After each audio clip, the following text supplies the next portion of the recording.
Thank you for welcoming us into your home.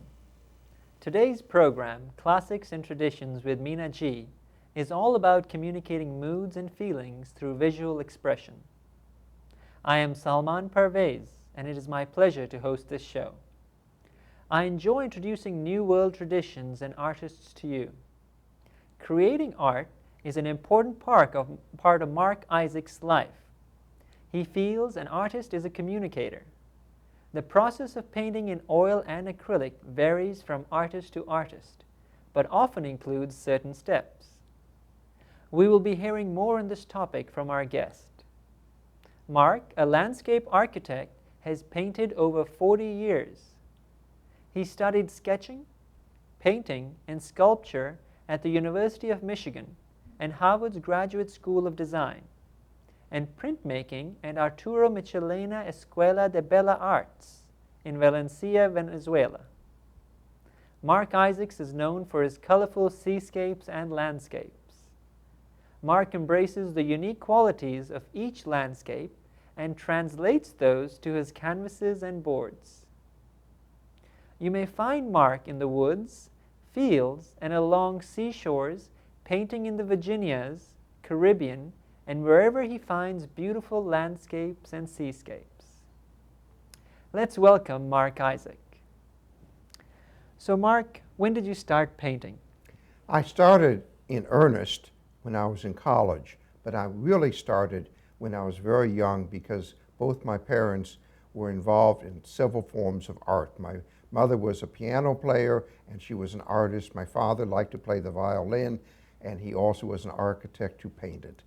So we got the influence which naturally came by being raised by people who would take us on trips to art museums, and it just became part of our life. I can see why you love art, but why did you choose art as your career? I chose art as a career because I didn't know better. I started thinking when I went to college, what should I go into? And I was thinking biology, I was thinking architecture, because my father was an architect. And I backed into combining them both to become a landscape architect. And I was lucky enough to have a professor who allowed me to put off doing the more dreary kind of perspectives and actually take real art courses. And that really got me going in acrylics and oils and so on. Interesting. Could you have followed another less riskier career path? I actually had a career path which wasn't particularly risky because even though art is risky, as a landscape architect, I had a vocation that brought in money. And I finally stopped being a landscape architect in the Federal Service when I found that the 3 hours round trip from DC interrupted my painting for my commissions. So my art became a vocation and an avocation. Interesting. So if you love it, why not do it all the time? Exactly. Makes sense. Any particular painters or school of painters who have inspired you through your career as an artist? Mostly the Impressionists, although abstract artists such as Jackson Pollock have influenced me. But I would say Monet, Manet, Van Gogh, Matisse, all of those, because that's the ones which influenced my mother, who studied at a number of schools, including the Corcoran here in Washington. And I would say that she had inspired us to understand how the Impressionists looked at how the canvas would translate what we saw out there. And by saying that all colors are everywhere, there's a big Seurat, I think I may have mentioned earlier, or may not have, at the university, at the Chicago Art Museum. And that was a pointillism, a series of points of different colors which could make up one color when you're looking at it at a distance. Up close, you just see the separate dots. And that all just was marvelous to me. And so that made me go into that area. And the Seurat you're referring to, is that the one that's about 8 feet wide? It's called Sunday Evening? Something like that, Yeah, yes, it's a beautiful exactly. painting. It's about 8 feet wide at the Institute of Chicago. When I saw it, I didn't think it was going to be that big. Well, it surprised me too, but of course, remember, I was in kindergarten, first, second, and third grade when I saw it, so it was even more marvelous. Makes sense. Now, Mark, why did you choose oil and acrylic as your medium?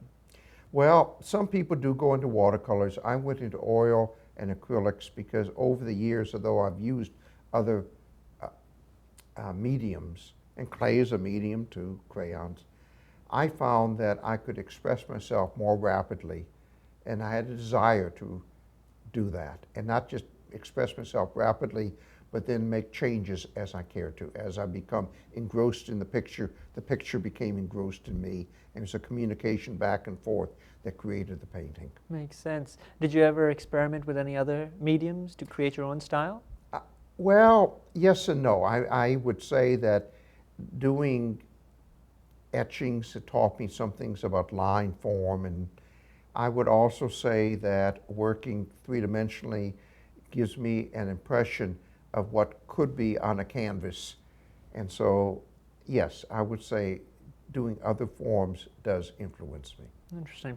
And what advice would you have for all of the young painters out there who are at the beginning of their careers? Well, at the beginning of your career, I would say that you should learn to train your eye to see and to record by the expression of your eye to your hand.